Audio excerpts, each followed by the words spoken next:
The Friendly Marxist, great name, asks, do you believe a successful vanguardist movement is possible in the imperial core? If so, what might it look like? And if not, what should those of us here be doing? I'm going to put the question of vanguardism aside for the moment. I think that's a separate question. but I'm going to deal with the question of whether or not revolution is possible in the imperial core. And I think that this links quite well. Sorry to cut you off. I think it's a good idea to let JT go on this because he's the most imperial core of the imperial core out of all of us. So yes, please. The lived experience is valuable. Sure. I mean, just to toss a couple of quick thoughts out there before I toss it back to you, Paul. You don't want to engage in being overly optimistic or anything like that. But I think when people say a revolution in the imperial core is impossible, I think they are being a little short-sighted.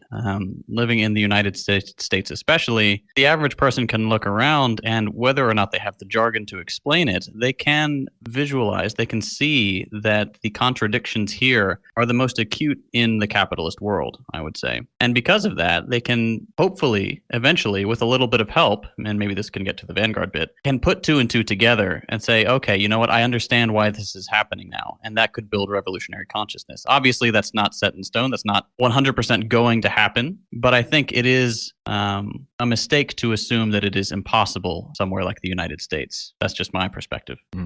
Agreed. Well, I have to say, with regard to this particular question, with regard to the question of like third worldism and all this sort of stuff, and I have to say, I have a lot of respect for the comrades who do take the third worldist line.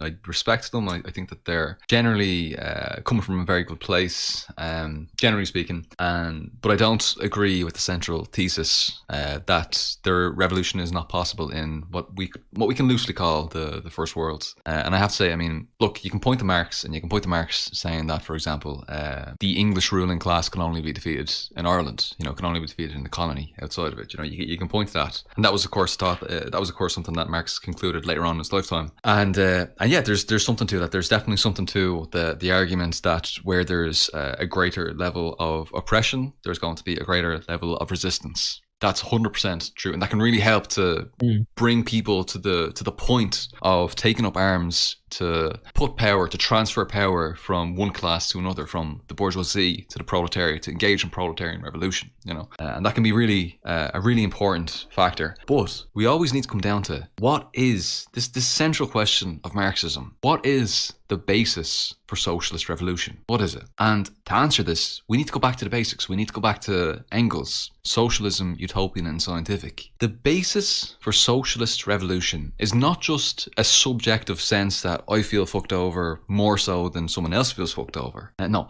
the basis for socialism, for scientific socialism, for revolution, is the resolution of the antagonistic contradiction that exists between the social character of production and the private form of appropriation, which is inherent to the capitalist mode of production. And of course, this antagonistic contradiction manifests most prominently in the antagonistic contradiction between the proletariat and the bourgeoisie. So, is this fundamental antagonism present within these imperialist cores?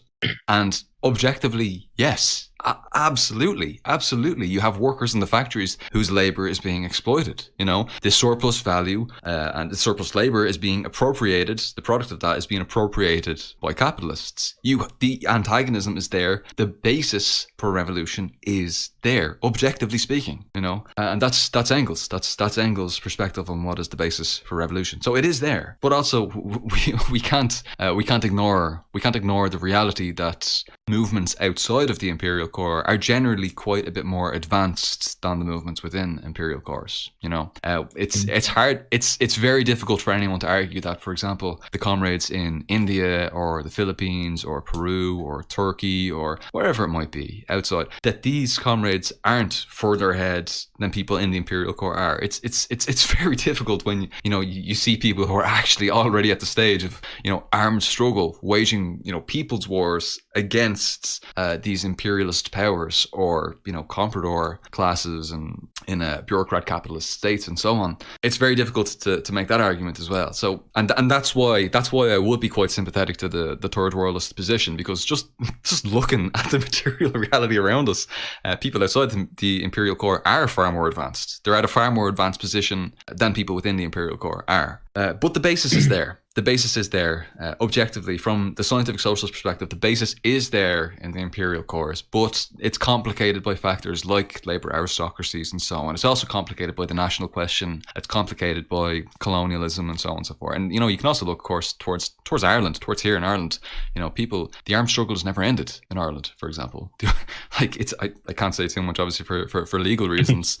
The armed struggles never ended. I'm part of it right now. I heard a little birdie told me that a mate of mine told me, a friend of a friend told me that the struggle never ended. A friend of a friend told me, don't go near the Parliament office this Friday. You know, here's the thing right here. I actually found this out quite recently that if you're in the UK, if you say up the Ra in the UK, like as in I support the Irish Republican Army. If you say that in the UK, you can get locked up for 6 months. Do you know that? It's fucking crazy, isn't it? Really? Yeah, you can get locked up for 6 months. For 6 months, if you're living in England and you say that, you get a knock at the door. I mean, if you sing the Soviet anthem in Ukraine, you can face up to 5 years prison time. So yeah. I'm not surprised. Yeah. These fucking guys, no, there's freedom of speech under capitalism. Okay, you can do whatever you want. Freedom for whom? Yeah. Freedom for a certain class. That's what it is. By the way, but Paul, I have to say, I really do disagree with your central thesis. I truly do believe that the people's war will begin in Walmart. All right. Okay. Well, time will tell. Between the Shake Shack and the Walmart, that's you encircle the Shake Shack. Well, I have to say, we have a similar phenomenon in the Europe, you know, because Ireland is in a very strange position as well, because, like, on one hand, Ireland is both colonised and semi-colonised, but it's also got access to the European Union. So it puts us in a very contradictory position. First world, third world, people don't really know where it sits within that spectrum, or is it somewhere in between or something. It puts us in a very strange place. And so we have a similar phenomenon, like where, for example, we are at the same time super exploited by France and Germany, and I can get into that in another conversation. Maybe we'll have a full conversation about that at some time. But there's also super exploitation of the periphery within the European Union and super exploitation of the periphery outside of the global core, you know, of course, Africa, Asia, and so on and so forth. But we do have, like, rather than Walmart, we'd have places like Lidl and Aldi and places where we can shop very, very cheaply. This gives even, I suppose, the most hard done by people in Ireland our own sort of benefits, like people on minimum wage. Like, I mean, Jesus Christ, people have gone on and been like, oh, Paul's making loads of money or something like that on Patreon, and like, lads, I'm getting like €1,200 per month on Patreon. The minimum wage in Ireland is €1,800. To rent an apartment, the average rental price for an apartment is about €2,000 per month in Ireland. So do you know what I mean? So I'm on like 2/3 of minimum wage, and I can survive on that, and I can be okay on that. Like, it's a tough time. It's not like I am fucking not rolling. Jesus Christ, 2/3 of minimum wage. Fuck that, no way. There's a lot of struggles going on there.